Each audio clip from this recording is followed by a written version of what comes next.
Hi guys, this is GSMDome and I'm here with the unboxing of the Honor 90. It's supposed to be a high mid-range phone meant for vlogging and inspired by jewelry apparently.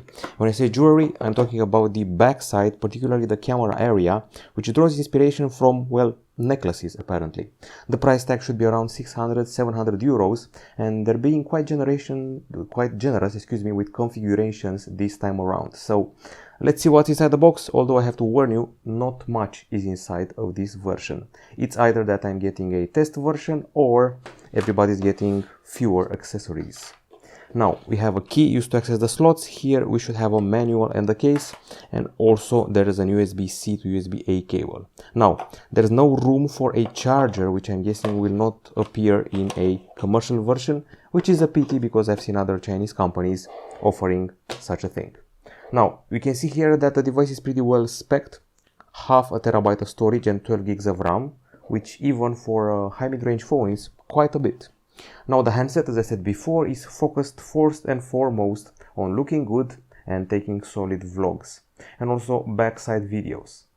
Now, the design involves glass at the backside with a nice shiny pattern, a plastic frame, and a facade which is gently curved and has very narrow bezels.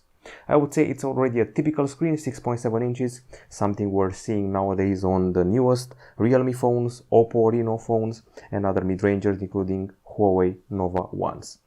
Now, I'm going to say it again, so it's glass at the back, glass at the front, plastic frame in between. Sadly, no IP certification, and if you're wondering about the measurements, where the device is 7.8 millimeters in thickness and weighs a decent 183 grams.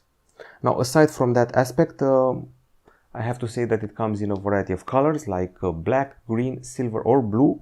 My guess is that we have the green version here with a nice shine around the camera area. It's a pretty long and rather wide phone, so one-hand usage may become a problem, but at least the grip is decent on account of the flatter area of the frame we have here. Now, it's a glossy frame, so yeah, the backside is a bit matte, doesn't catch the light in an annoying manner, it doesn't feel like it draws prints or, well, dirt.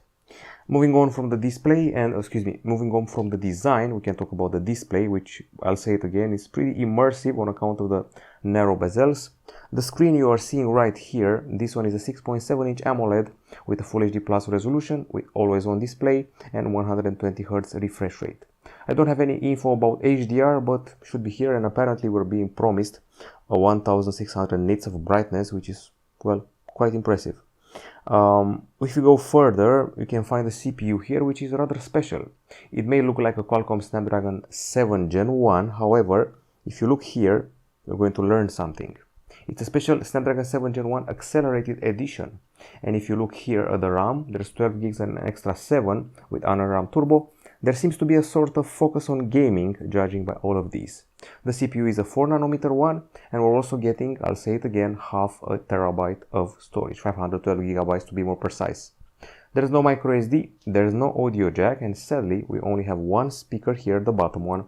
I don't understand why Honor isn't offering stereo speakers on this model. I really don't. Anyway, moving even further, we can discuss the battery, which is a rather typical 5000 mAh unit with a 66 watts wire charging, which is rather typical nowadays for Huawei and Honor phones, and even 5-watt reverse wire charging. No love for wireless charging this time around.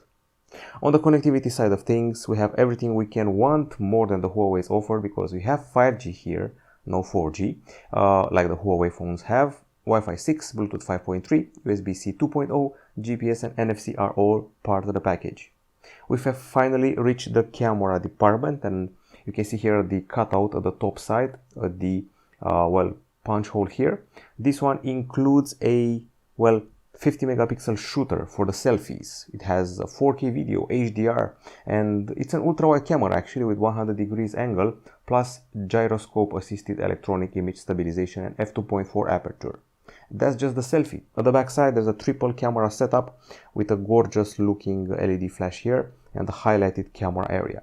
We're promised here AI matrix camera, and the star of the show is a 200 megapixel shooter, f1.9 aperture, face detection autofocus. Yes, another 200 megapixel phone after the Realme 11 Pro Plus and after the Redmi Note 12 Pro Plus.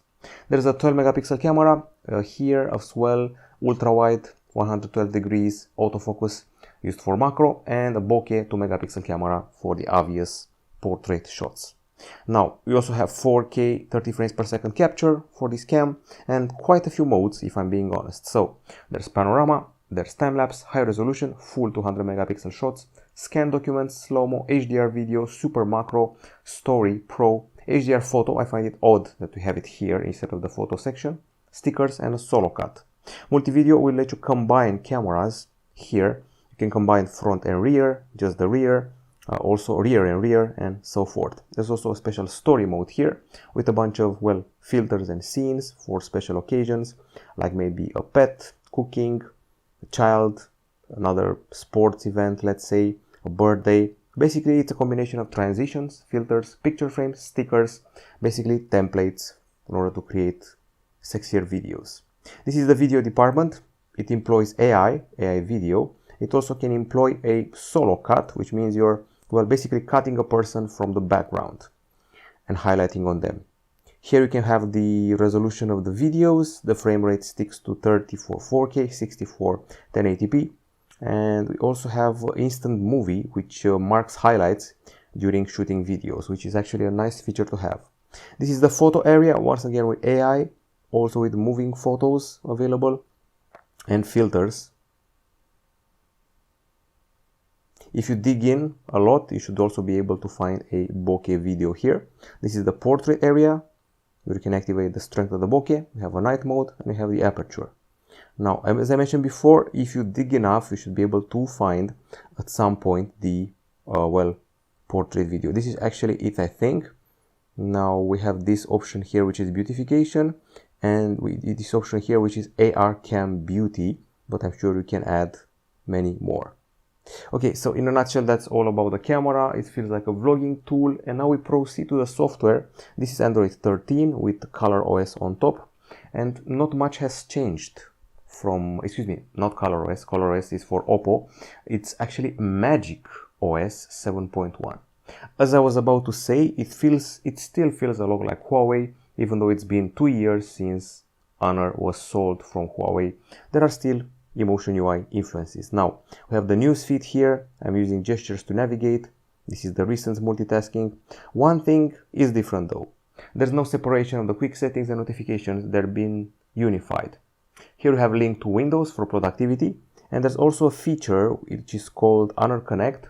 It feels like a Huawei super device. It interconnects all the Honor things you have in the house, including keyboards, mice, smart screens, watches, laptops. So yeah, it's quite nice to have. We have a fingerprint scanner in the screen. It's of the optical variety. We have digital well-being and parental control, and an assistant called Yo-Yo, which honestly I keep forgetting it exists.